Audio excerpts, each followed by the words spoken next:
And Rasul sallallahu alaihi wasallam, let me just mention this and then we move on. Salah is the peace and the calmness of the heart. Rasul sallallahu alaihi wasallam used to say, جُعِلَتْ قُرَّةُ عَيْنِي فِي الصَّلَاةِ. The calmness of my mind, the peace of my heart has been given to me when I observe my salah. Okay? And in another hadith, the Prophet says, salah is a light. What does it mean to be light? Light in your life, and light in your grave, and light when you're resurrected, and light on your sirat, and light that will guide you to Jannah. It is light in all meanings of light. What do we mean when we say light in your life? What does it mean? Anyone? What does it mean? Yes, Hawa. MashaAllah, Hawa is very participative. Also, Ali. Things easier. It makes things easier for you, yes? It's like, gives you hope. It gives you hope, good. What does it mean when you say salah is a light for you? What is a light? Imagine you're in a dark room and then suddenly you get light. What happens in that room? It gives a clear pathway, clarity, right? What else?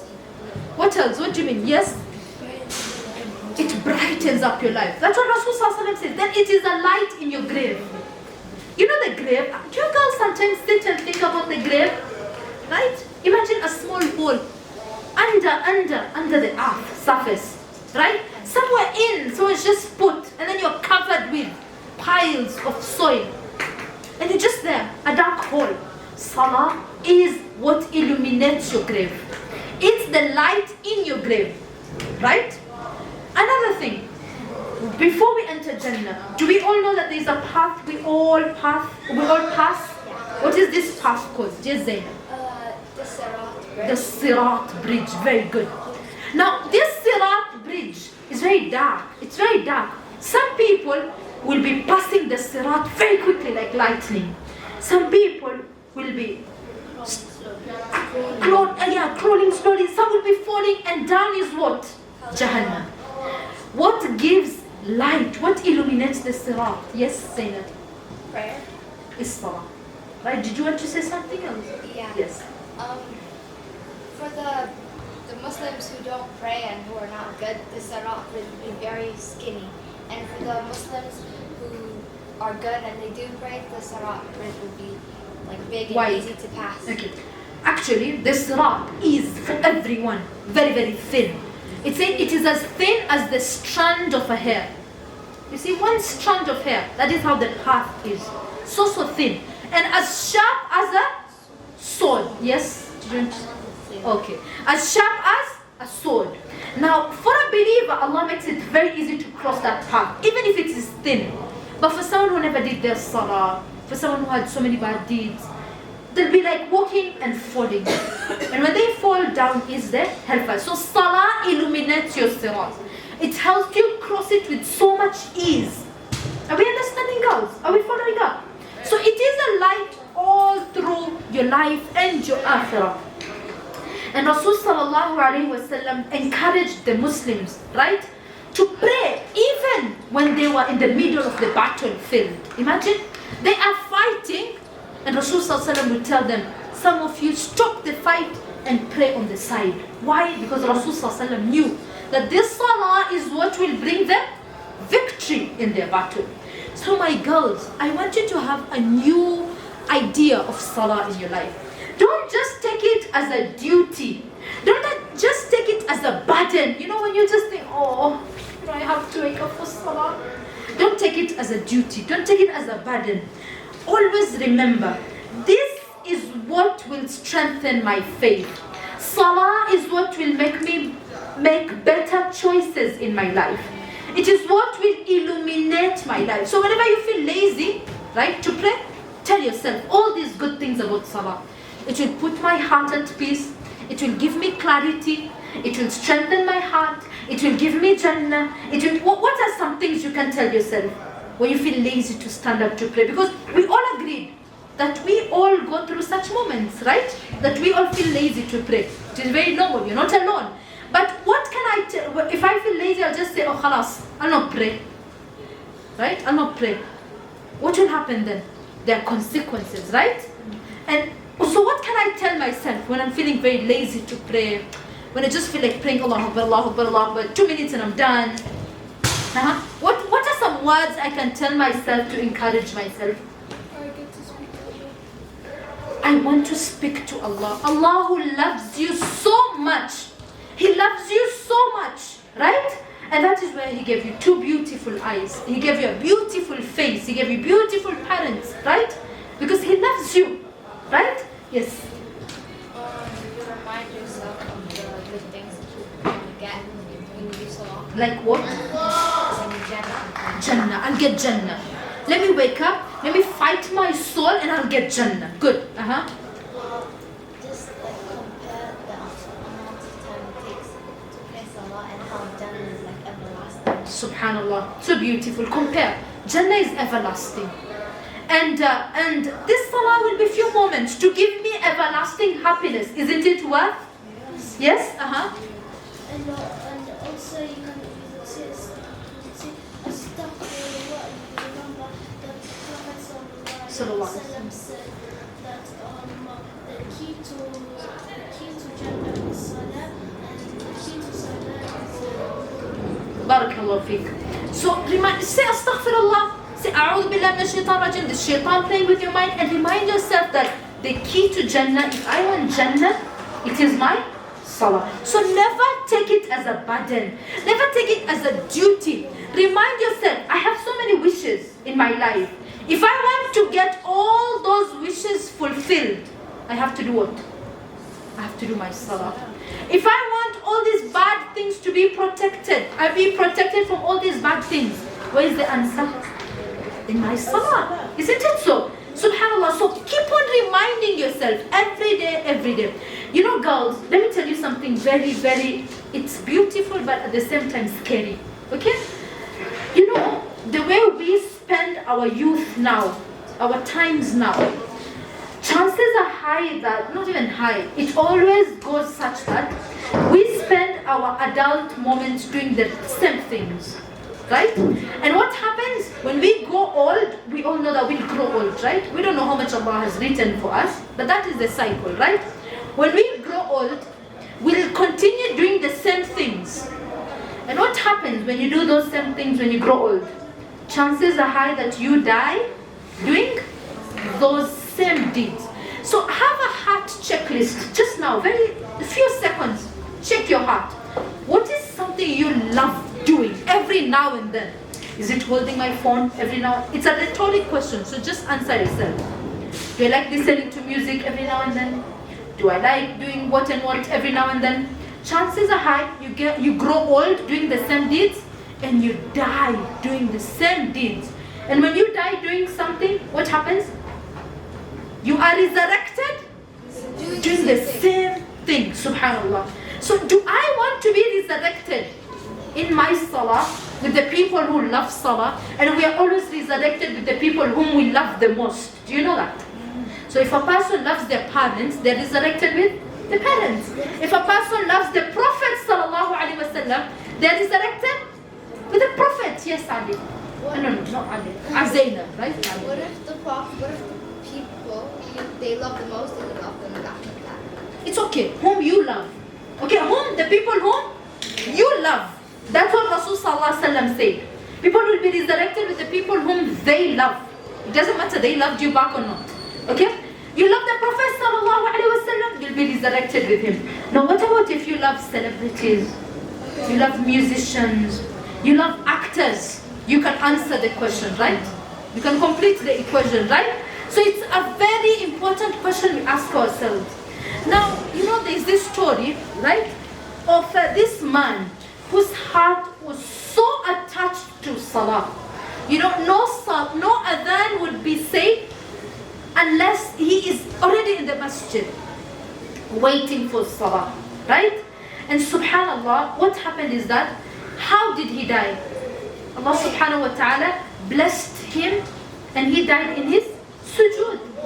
And even a young girl, a real story of a young girl called Amina.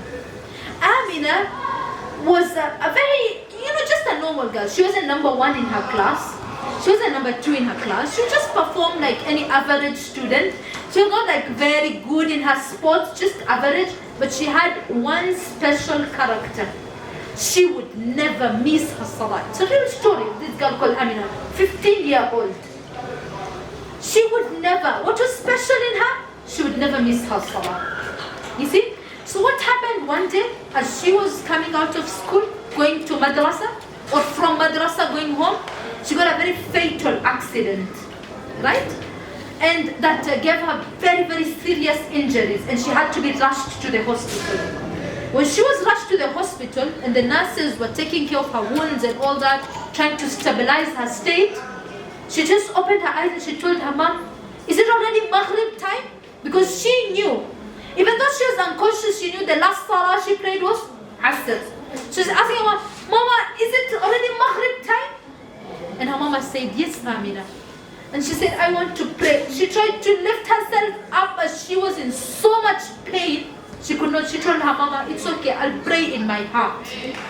And as she was doing her salah in her heart, because she couldn't get up to pray, she was very, very seriously injured. She died in that state. 15-year-old, young, just like you. You see, subhanAllah, she died in her salah. Why did Allah, and how will she be resurrected Yawm al-Qiyamah? In her salah. Is there something more beautiful than that, girls? Right? So beautiful, right? But what gave her this virtue? What made her die in her salah?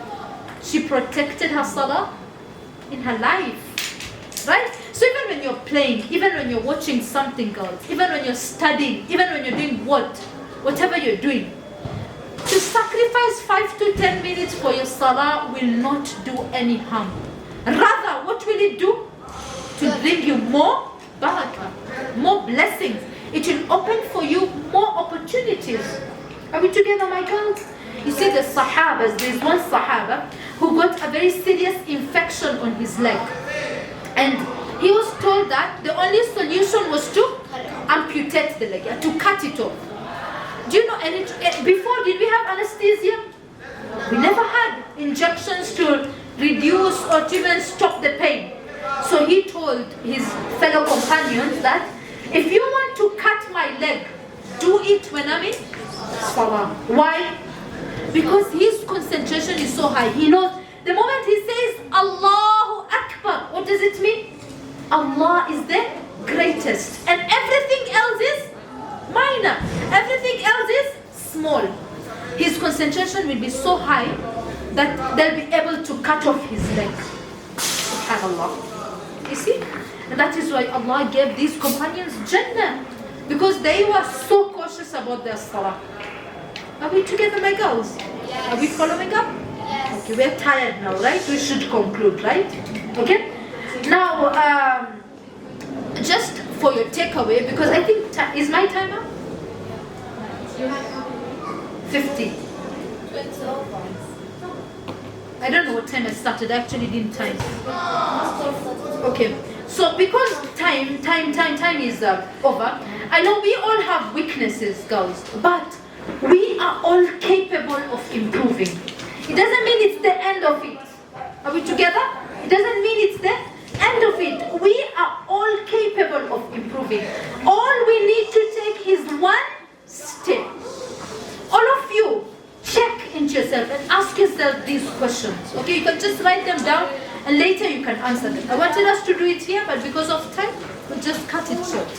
Ask yourself, what makes salah difficult for me? What makes salah difficult for me? Write it down so that later you keep the paper, don't throw it. Keep the paper. What makes salah difficult for me? Why is it that I get lazy to pray? What makes salah difficult for me? Okay? So based on your problem, write the next question. What would make it easier? What would make it easier? Maybe my problem is I feel lazy to take wudu. So what will make it easier? Whenever I go to the toilet, I make sure I do my wudu. So that whenever I'm in my wudu, it becomes easier for me to pray. So whatever. And you can even consult your teachers. They can help you if you don't have a solution. Okay? So what makes salah difficult for me? And what would make it easier? So maybe sometimes it's laziness, sometimes it's phone distraction, sometimes it's a busy schedule, sometimes it's also whatever. What can make it easier? Try to look for solutions. Consult your teachers. Okay?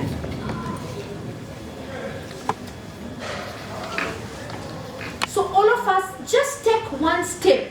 So you have a problem, take one step every day and improve it.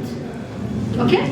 So just to conclude, I'll give you a few tips that will help make your salah easier for you.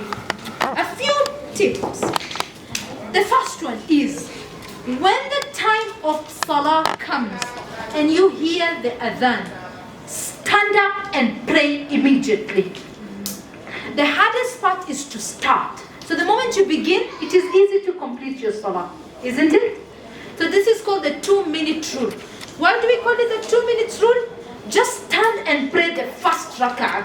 Because when you get started, it's very easy to complete the salah. Right? Don't delay your salah. That is the main idea here. Don't delay. The more you delay, the more you get lazy and lazier and lazier. Another tip, always make your salah beautiful. How will you make your salah beautiful? How? Yes? Concentration. Concentration, yes. Always remind yourself, I'm talking to Allah. What are some physical aspects around us that can make our salah feel beautiful? Yes? Yeah, have a beautiful prayer cloth. Keep for yourself a beautiful prayer cloth. If possible, perfume it with your best perfumes. Yes? The place you pray must be clean. Huh? The place you pray. Yeah, always keep for yourself a beautiful prayer mat. This is mine, for my salah. Do you know all these efforts you're taking? Yawm al-Qiyamah, they will speak. They'll tell Allah, Ya Allah, this person was so cautious. Give her Jannah. Yes? The place that you're going to pray, make sure that there's no distractions there. There are no distractions. So for example, don't say that it's time for salah, I'll pray in the living room and people are watching TV. It will just make you pray quickly and not honor the salah. Okay? Understand like what you're saying, the meaning of. Yeah, try to learn the meaning. Try to learn the meaning. Okay? Now all these are beautiful. Try to make your salah as beautiful as possible. Have your own cute prayer mat. Okay? Have a nice hijab. Put on it a little beautiful spray. So whenever you have something beautiful, it will encourage you to do your salah. Yani make your salah your moment, your precious moment. Okay? Another tip. Whenever it is almost time for salah, always put your phone away. If you have phones, put them away. If it is the TV, like 30 minutes before salah, always don't make it your TV time. Do it. Make it something to do something else. Because, you know, the moment you're watching a TV, you're like, it's such a beautiful moment. I don't want to miss it out. Or I'm chatting with someone, I don't want to miss out. Always, few minutes before salah, always make it a habit. Put your phone away. Never hold your phone when it's almost salah time. Another thing, before you start your salah, tell yourself, in this salah, my dhuhr salah, I want to tell Allah something I really want. I want to tell Allah something that's really hurting me. Do you know you can talk to Allah, right? Before your salah?